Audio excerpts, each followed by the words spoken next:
আসসালামু আলাইকুম। দুপুর 2:30 আজ শনিবার। বাংলাদেশ বেতার, কক্সবাজার।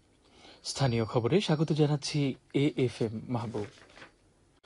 টেকনাফের 6 ইউনিয়নে খাদ্য মাধ্যম কর্মসূচির আওতায় মহিলা বিষয়ক অধিদপ্তরের তালিকাভুক্ত ৪৫,০০০ নিম্নবিত্ত পরিবারের মাঝে সুলভ মূল্যে চাল বিতরণ শেষ হয়েছে। খাদ্য মন্ত্রণালয়ের উদ্যোগে স্ব স্ব ইউনিয়নে ডিলারের মাধ্যমে এই চাল বিতরণ করা হয় বলে জানিয়েছেন সংশ্লিষ্টরা। উপজেলা ভারপ্রাপ্ত খাদ্য নিয়ন্ত্রক মোহাম্মদ হাবিবুর রহমান জানান, প্রতি কেজি ১৫ টাকা মূল্যে স্বল্প আয় ও দরিদ্র পরিবারগুলো প্রতি মাসে ৩০ কেজি করে এ চাল কিনতে পারবেন।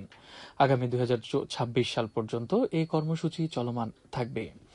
উপজেলা নির্বাহী কর্মকর্তা শেখ এহসান উদ্দিন জানান, উপজেলার ৬ ইউনিয়নের জনপ্রতিনিধির মাধ্যমে তালিকা তৈরি করে এই কর্মসূচি বাস্তবায়ন করা হচ্ছে। সরকার নিম্ন আয় ও দরিদ্র পরিবারগুলোর আর্থিক সাশ্রয়ের জন্য এ উদ্যোগ গ্রহণ করেছে। এদিকে মিয়ানমারে পাচারকালে বিপুল পরিমাণ খাদ্যপণ্য সহ ১০ জন পাচারকারীকে আটক করেছে কোস্টগার্ড। কোস্টগার্ডের মিডিয়া কর্মকর্তা লেফটেন্যান্ট কমান্ডার সিয়ামুল হক আজ সকালে এ তথ্য নিশ্চিত করেছেন। তিনি জানান, গত ১৮ সেপ্টেম্বর রাতে কোস্টগার্ডের জাহাজ কামরুজ্জামান কর্তৃক সেন্ট মার্টিন ছেড়া দ্বীপ সংলগ্ন সমুদ্র এলাকায় একটি বিশেষ অভিযান পরিচালনা করা হয়। অভিযান চলাকালে ওই এলাকায় সন্দেহজনক একটি ফিশিং বোটে তল্লাশি চালিয়ে ১০,০০০ কেজি ডাল, ১,৫০,০০০ পিস মশার কয়েল, ২,৫০০ কেজি রসুন, ১,০০০ কেজি টেস্টিং লবণ, ১০,০০০ পিস রয়্যাল টাইগার ও ২,৫০০ কেজি পেঁয়াজ সহ ১০ জন পাচারকারীকে আটক করা হয়। আটক ব্যক্তিদের বিরুদ্ধে সংশ্লিষ্ট ধারায় মামলা রুজু করে টেকনাফ মডেল থানায় হস্তান্তর করা হয়েছে বলে জানান কোস্টগার্ডের এই কর্মকর্তা। চকরিয়ায় নিখোঁজের ৩২ ঘণ্টা পর খাল থেকে মোহাম্মদ রিপন নামে এক যুবকের মরদেহ উদ্ধার করেছে পুলিশ। গতকাল উপজেলার ডোলহাজারা ইউনিয়নের মালুমঘাট চা বাগান এলাকায় মৌলভীকাটা খাল থেকে তার ভাসমান মরদেহ উদ্ধার করা হয়। নিহত রিপন একই এলাকার কামাল উদ্দিনের ছেলে। চকরিয়া থানার ভারপ্রাপ্ত কর্মকর্তা তৌহিদুল আনোয়ার এ তথ্য নিশ্চিত করেছেন।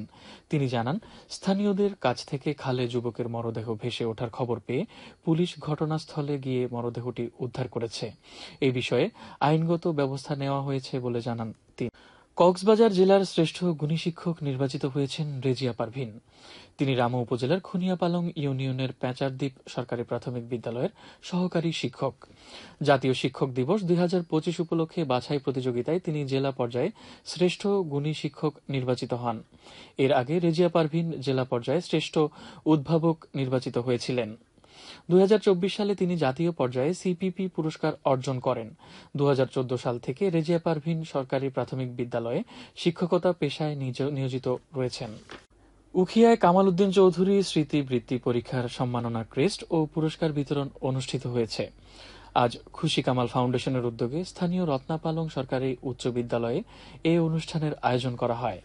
অনুষ্ঠানে প্রাথমিক বিদ্যালয়ের চতুর্থ ও পঞ্চম শ্রেণীর বৃত্তিপ্রাপ্ত শিক্ষার্থীদের মাঝে নগদ অর্থ, সার্টিফিকেট ও ক্রেস্ট বিতরণ করা হয়।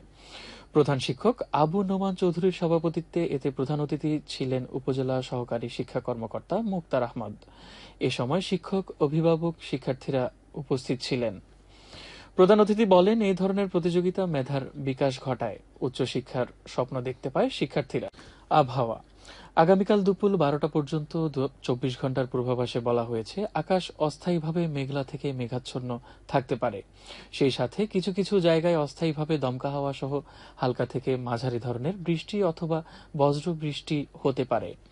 কক্সবাজার সমুদ্র বন্দরের জন্য কোনো সংকেত নেই। আগামী ২৪ ঘণ্টায় দিন ও রাতের তাপমাত্রা প্রায় অপরিবর্তিত থাকতে পারে।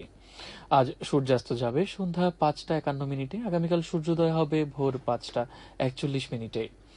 আজকের সর্বনিম্ন তাপমাত্রা ছিল ২৫.৭ ডিগ্রি সেলসিয়াস এবং সর্বোচ্চ তাপমাত্রা ছিল ৩৩ ডিগ্রি সেলসিয়াস।